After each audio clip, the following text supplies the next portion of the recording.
Hello दोस्तों, आपके अपने YouTube channel study point by Mohit Kumar पर आप सभी का बहुत बहुत स्वागत है। कैसे आप सभी लोग? उम्मीद करता हूं कि अच्छे होंगे। आज फिर मैं आप लोगों के सामने लेकर के आया एक नया वीडियो, जिसमें बेसिकली आप लोगों को मैं एक रीजनिंग का टॉपिक पढ़ाने वाला हूं, जिसको कहते हैं डाइस। क्या हिंदी में, इंग्लिश में डाइस कहते हैं और इंग्लिश में कहते हैं पासा। ये रीजनिंग का बहुत ही इंपॉर्टेंट चैप्टर है, जहाँ से क्वेश्चन हर बार एग्जाम में बनता रहता है। जहाँ तक अगर एसएससी की बात की जाए तो इसके बगैर पेपर बनता ही नहीं है। एसएससी में अक्सर कहीं नॉन वर्बल रीजनिंग में पूछ लेगा, नहीं तो सीधे डाइस से क्वेश्चन वर्बल रीजनिंग में पूछ लेता है। तो इस तरह से आज हम आपको डाइस पढ़ाने वाले हैं। तो सबसे पहले डाइस को पढ़ने से पहले कुछ चीज़ें हम समझ लेते हैं। सबसे पहले जो हमारा एक होता है पासा। क्या होता है? पासा। और एक मेरा होता है घन। तो पासा और घन, जो मेरा पासा है और घन में बेसिकली क्या कोई डिफरेंस होता है? तो हाँ, होता है। जो हमारा पासा होता है, अब वो पासा मेरा बेसिकली क्या होगा? पासा जो मेरा होता है वो वर्गाकार भी हो सकता है और आयताकार भी हो सकता है। जो पासा है मेरा वो वर्गाकार भी हो सकता है और आयताकार भी हो सकता है। और इसी तरह से अगर घन की बात की जाए, क्या अगर घन की बात की जाए, ये मेरा घन है। घन जो होता है हमेशा क्या है? वर्गाकार होगा, वो कभी आयताकार नहीं होता। जबकि पासा जो है हमेशा कैसा होगा? वर्गाकार भी हो सकता है और आयताकार भी हो सकता है। लेकिन घन हमेशा कैसा होगा? हमेशा घन जो मेरा होगा वो हमेशा कैसा होगा? वर्गाकार होगा, जिसकी लंबाई, चौड़ाई और ऊंचाई घन की हमेशा समान होगी। जबकि पासा में ऐसा नहीं है, वो वर्गाकार भी हो सकता है और आयताकार भी हो सकता है। तो इस तरह से हम घन और पासा में डिफरेंस समझ गए होंगे आप लोग। और इसी तरह से मेरा आज हम लोगों को पढ़ना क्या है? पासा के बारे में पढ़ना है। क्या पढ़ना है? पासा के बारे में। जो मेरा डाइस होता है, डाइस में जो है, डाइस में 1 से 6 तक अंक लिखे जाते हैं। जैसे इस बात को समझिए, जैसे ये मेरा क्या है? एक डाइस है, ठीक है। ये मेरा एक डाइस है, समझ लीजिए। ये मेरा क्या है? एक डाइस है। ये मेरा डाइस है। डाइस में क्या होता है? 1 से 6 तक अंक लिखे होते हैं। जैसे 1 2 3 3 4 5।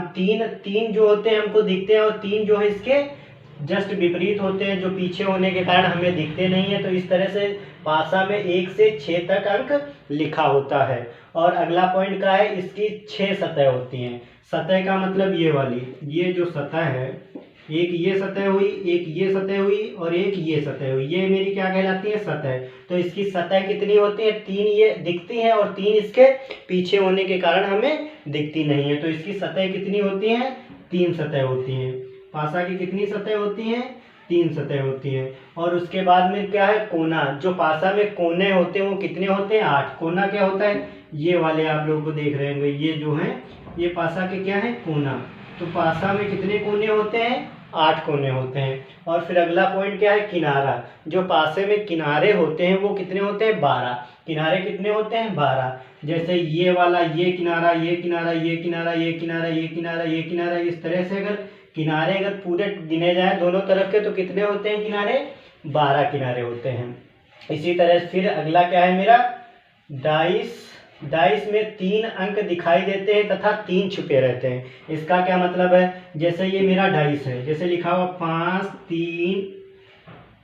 3 2, इस तरह से लिखा हुआ। जो 1 2 3 अंक जो है मेरे वो दिख रहे हैं। और बल्कि कितने अंक होते हैं पासे में? 1 से 6 तक अंक लिखे होते हैं। जो 3 अंक हैं मेरे पासे में दिख रहे हैं, लेकिन 3 अंक जो है वो छिपे रहते हैं, वो दिखते नहीं। मतलब इसके जस्ट अपोजिट साइड में होने के कारण क्या होते हैं? हमें दिखते नहीं है किसी भी पासा के। हम केवल एक साथ में केवल 3 ही अंक देख सकते हैं। और फिर मेरा अगला पॉइंट क्या है? एक सतह की एक विपरीत सतह होती है और 4 निकटवर्ती सतह होती है। क्या है? एक सतह की एक विपरीत सतह और 4 निकटवर्ती सतह। जैसे एक ये मेरी सतह है, कुछ भी अंक लिखा हुआ है, अगर इसकी एक विपरीत जस्ट इसके पीछे, विपरीत मतलब जस्ट अपोजिट, अगर 4 के जस्ट अपोजिट अगर देखा जाए तो क्या होगा? मेरी एक सतह इसके जस्ट अपोजिट पड़ेगी। और क्या है? 4 निकटवर्ती। ये देखिए पास वाली, निकट मतलब पास वाली, 1 2 3 और एक इधर ये 4। और इसके एक जो पीछे होगी, एक पीछे होगी, लेकिन 4 क्या होंगी? मेरी निकटवर्ती सतह होंगी। क्या होंगी? 4 निकटवर्ती सतह होंगी।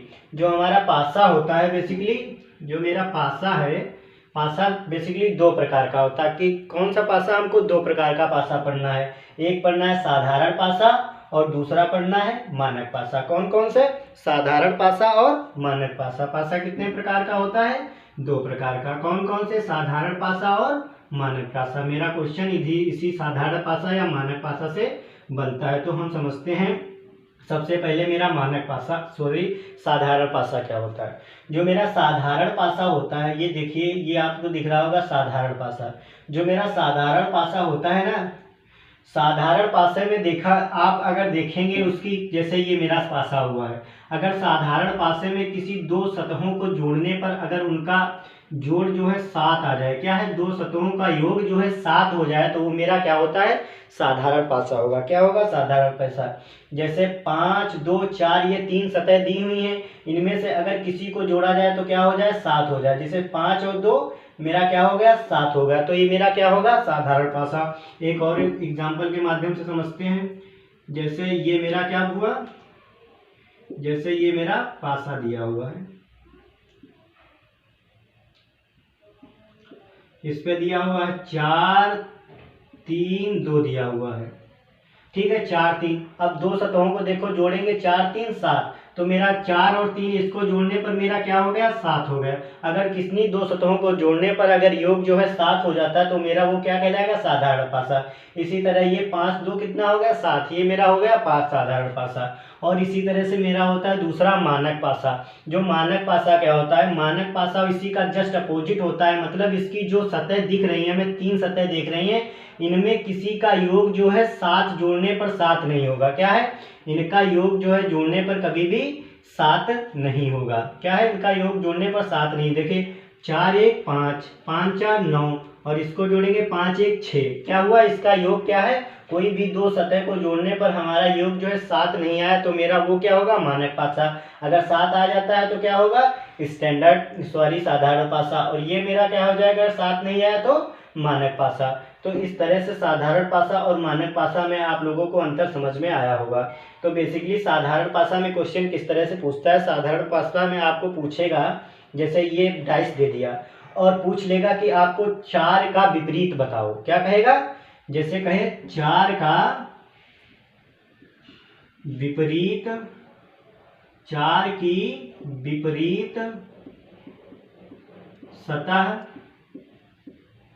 क्या होगी? विपरीत सतह हमको ज्ञात करना है। तो इसी तरह से अगर 4 की हम विपरीत सतह ज्ञात करेंगे तो जो अंक हमको दिख रहे हैं ना, इनमें से छोड़ करके, जो जैसे 4 दिख रहा है, 2 दिख रहा है, 5 दिख रहा है, हमें 4 का विपरीत ज्ञात करना है, तो मेरा 2 और 5 नहीं हो सकता। क्या? 2 और 5 नहीं हो सकता। और भी जितने 6, क्योंकि 6 अंक होते हैं, और भी जितने अंक हैं, 3 बचे हुए अंक जो हैं हमारे, वो क्या हो सकते हैं? इसकी विपरीत सतह हो सकते हैं। जैसे इसके अलावा मेरा बचा क्या? 3 हो सकता है, या फिर क्या हो सकता है? 3 के अलावा क्या हो सकता है मेरा? 4 तो दिया हुआ है, 5 भी दिया हुआ, 6 हो सकता है, या फिर क्या हो सकता है? 1 हो सकता है। जो अगर 4 की हमें विपरीत सतह पूछता है तो वो 3 हो सकती है, या 6 हो सकती है, या 1 हो सकती है। क्या? इन तीनों में से कोई एक विपरीत सतह हो सकती है। तो इस तरह से हम ऑप्शन के हिसाब से, जब क्वेश्चन में दिया होगा तो हम उसे ऑप्शन के हिसाब से, जो ऑप्शन दिया होगा उसको हम सही टिक कर देंगे।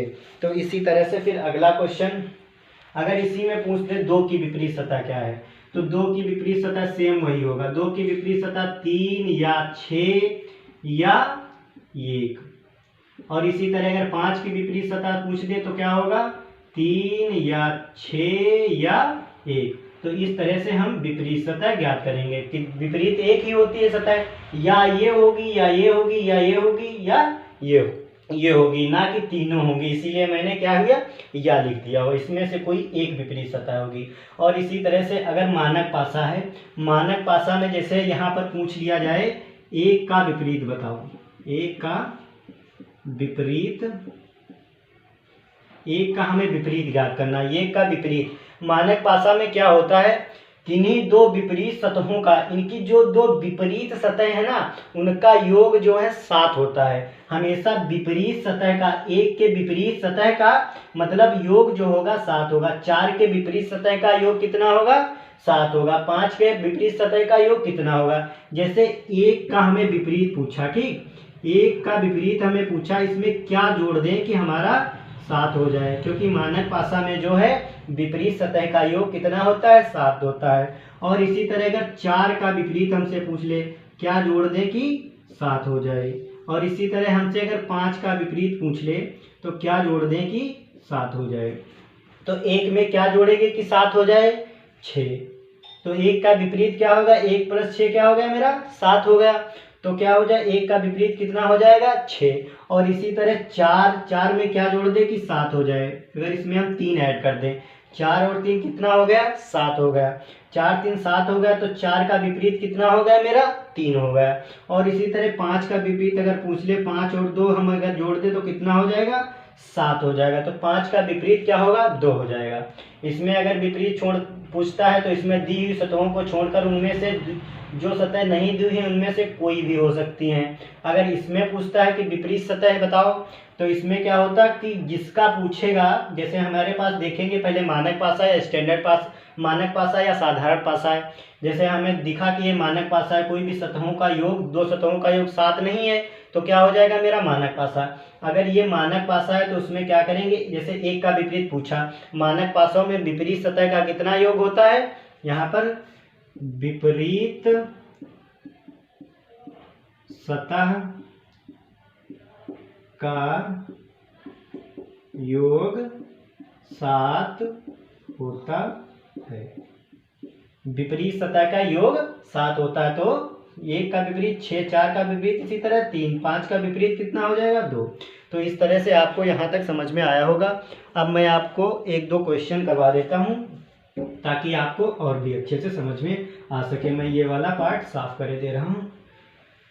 सबसे पहले अगर आपको कोई क्वेश्चन दिया होगा, जैसे ये दिया है, ये मेरा पासा दिया हुआ है,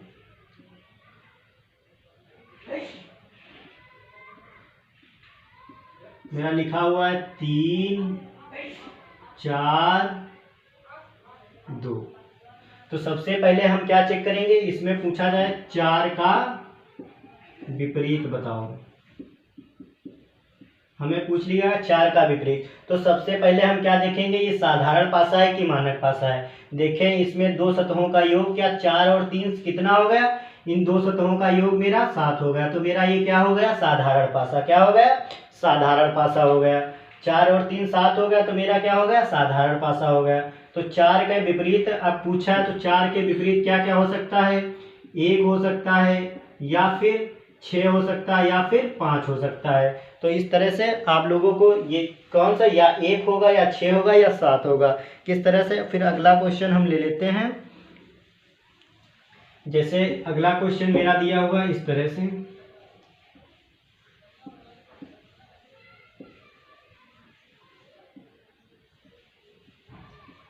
ये मेरा दिया 1 2 3, क्वेश्चन नंबर 2 मेरा है, 1 2 3 दिया हुआ, ठीक है। तो इसमें हम देखेंगे कि कोई मतलब निकटवर्ती सतह को जोड़ने पर क्या योगफल 7 आ रहा, नहीं आ रहा। तो मेरा कौन सा पासा हो जाएगा, मानक पासा। कौन सा पासा हो जाएगा, मानक पासा। जैसे इसमें हम ज्ञात करना है कि 3 का विपरीत बताओ, 3 का विपरीत ज्ञात करना है, हमें 3 का विपरीत ज्ञात करना है। तो मानक पासा में मैंने क्या बताया, जिसका मतलब योग 7 नहीं है, तो क्या हुआ मेरा, कोई निकटवर्ती सतह का योग नहीं 7 है, तो मेरा क्या होगा, मानक पासा।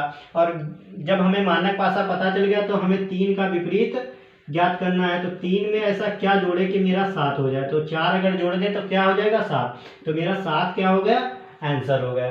तो इस तरह से आप लोगों को मानक पासा और साधारण पासा में किस तरह से अंतर हमें ज्ञात करके किस तरह से क्वेश्चन को सॉल्व करना है, आपको बहुत ही अच्छे से समझ में आया होगा। आप जितना प्रैक्टिस करेंगे आपको और भी चीज़ें क्लियर होती जाएंगी। मैंने आपको जल्दी जल्दी यहाँ बताने की कोशिश की है।